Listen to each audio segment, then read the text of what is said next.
नमस्ते। तो चलिए आज एक ऐसे सफर पर निकलते हैं जहां कला जिंदा है। राजस्थान के रंग बिरंगे लोक नाटकों की दुनिया में यहां हर प्रदर्शन बस एक कहानी नहीं, बल्कि संस्कृति का एक जीता जागता हिस्सा है। ये सिर्फ एंटरटेनमेंट नहीं है, ये एक सांस लेती हुई परंपरा है। एक पल के लिए सोचिए जरा, एक ऐसा थिएटर जिसकी ना कोई छत है ना कोई दीवारें, जहां स्टेज की कोई सीमा ही नहीं और कहानियां उस सीधे खुले आसमान के नीचे कहीं और सुनी जाती हैं। कैसा होगा वो एहसास? इस सवाल का जवाब हमें मिलता है राजस्थान में। यहाँ थिएटर चार दीवारी से पूरी तरह आज़ाद है। असली मंच तो गांव का चौक या कोई खुला मैदान ही होता है। और यहाँ जो कहानियां सुनाई जाती हैं, अरे वो तो लोगों के जीवन और उनकी आस्था का ही आईना है। तो चलिए सबसे पहले राजस्थान के सबसे भव्य और पुराने लोक नाटकों की दुनिया में कदम रखते हैं। इनकी जड़ें हमारी पौराणिक कथाओं में बहुत बहुत गहरी हैं। तो सबसे पहले बात करते हैं ख्याल की। इसे राजस्थानी लोक रंगमंच की रीढ़ की हड्डी भी कहा जाता है। इसमें ज्यादातर कहानियां हमारे इतिहास और पुराणों से ही ली जाती हैं, जिन्हें संगीत और जबरदस्त एक्टिंग के जरिए मंच पर मानो जिंदा कर दिया जाता है। और कमाल की बात तो यह है कि ख्याल ने जैसे वक्त को ही थाम लिया हो। ये फॉर्म लगभग 18वीं सदी में शुरू हुआ और सोचिए 200 साल गुजर जाने के बाद भी इसका जो मूल ढांचा है, जो कहानियां कहने का अंदाज है, वो आज भी लगभग वैसा ही है। ये दिखाता है कि ये परंपरा कितनी मजबूत है। लेकिन ख्याल की असली खूबसूरती इसकी वैरायटी में है। ये हर जगह एक जैसा नहीं है। कुचामणी, शेखावाटी, जयपुरी, हर इलाके ने इसे अपना एक अलग रंग दिया, अपना एक अलग अंदाज दिया है। ये राजस्थान की कल्चरल डाइवर्सिटी का जीता जागता सबूत है। चलिए अब थोड़ा आगे बढ़ते हैं और देखते हैं कि कैसे ये लोक नाटक सिर्फ मनोरंजन से कहीं आगे बढ़कर भक्ति और आस्था का एक पवित्र अनुष्ठान बन जाते हैं। यहाँ दो बहुत ही बेहतरीन मिसालें हैं। एक तरफ है गवरी, जो मेवाड़ के भील समुदाय का 40 दिन तक चलने वाला एक धार्मिक उत्सव है, जिसमें भगवान शिव की कहानियां जीवंत होती हैं। और दूसरी तरफ है बीकानेर का रम्मत, जो शुरू तो हुआ था एक कविता प्रतियोगिता की तरह, लेकिन अब ये रामदेव जी की भक्ति से जुड़ गया है।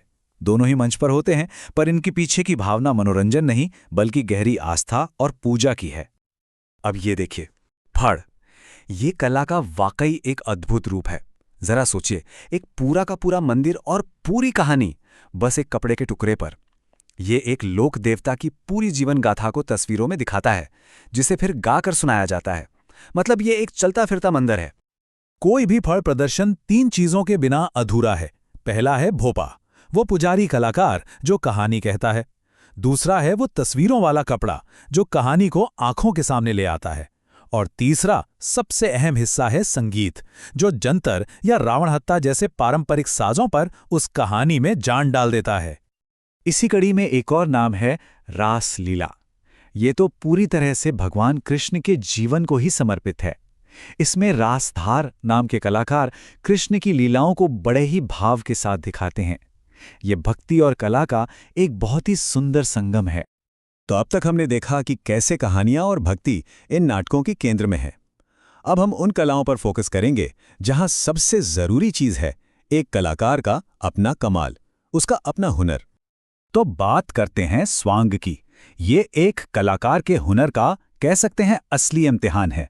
इसमें नाच भी है, गाना भी है, कहानी भी है और सबसे खास नकल उतारने की कला भी। सोचिए, एक ही कलाकार इन सभी कलाओं में माहिर होकर स्टेज पर उतरता है। और स्वांग के कलाकार को कहते हैं बहुरूपिया। ये नाम ही अपने आप में सब कुछ बता देता है। बहुत से रूप वाला। ये भेष बदलने और किसी की भी नकल उतारने में उस्ताद होते हैं और अक्सर अपने एक्ट के जरिए समाज की बुराइयों पर बहुत तीखा और मजेदार कटाक्ष करते हैं। इसी तरह का एक और रूप है भवाई। और ये कितना पुराना है, इसका अंदाजा बस इसी बात से लगा लीजिए कि 16वीं सदी में अबुल फजल ने भी अपनी किताब आईने अकबरी में इसका जिक्र किया था। तो इसकी ऐतिहासिक महत्व तो साफ है। और फिर आता है तमाशा, जो जयपुर से शुरू हुआ। इसकी खासियत क्या है? इसके काव्यात्मक संवाद, मतलब पोएटिक डायलॉग्स। और इसका स्टेज भी बड़ा अनोखा है। एक खुला मैदान जिसे अखाड़ा कहते हैं। यहाँ संगीत, डांस और गायकी का एक बेजोड़ मिक्सचर देखने को मिलता है। तो इन सभी अलग अलग रूपों को देखने के बाद एक बात तो साफ है कि ये सिर्फ नाटक नहीं है, ये एक जीती जागती विरासत है। तो सवाल उठता है कि आज के दौर में इन कलाओं का क्या महत्व है। तो अगर संक्षेप में देखें, ख्याल हमें पौराणिक कथाओं में ले जाता है, गवरी भक्ति का अनुभव कराती है, स्वांग कलाकार के हुनर से मिलाता है और फड़ तस्वीर और संगीत के जरिए पवित्र कहानियां सुनाता है। हर एक की अपनी अलग पहचान है, अपनी एक अलग आत्मा है। इसलिए ये समझना बहुत जरूरी है कि ये सिर्फ एंटरटेनमेंट नहीं है, ये तो राजस्थान के कल्चरल फैब्रिक, उसके सांस्कृतिक ताने बाने के धागे हैं। ये एक जिंदा लाइब्रेरी है जिसमें कहानियां, विश्वास और इतिहास पीढ़ी दर पीढ़ी सहेजे गए हैं। और अंत में ये पूरा सफर एक सवाल छोड़ जाता है। आज जब हम सब अपनी अपनी स्क्रीन की दुनिया में इतने खोए हुए हैं, तब इन खुले मैदानों में सांस ले रहे इन जिंदा मंचों को आने वाली पीढ़ियों के लिए कैसे बचाया जाए, इस पर सोचना हम सबकी जिम्मेदारी है। इस सफर में साथ देने के लिए धन्यवाद।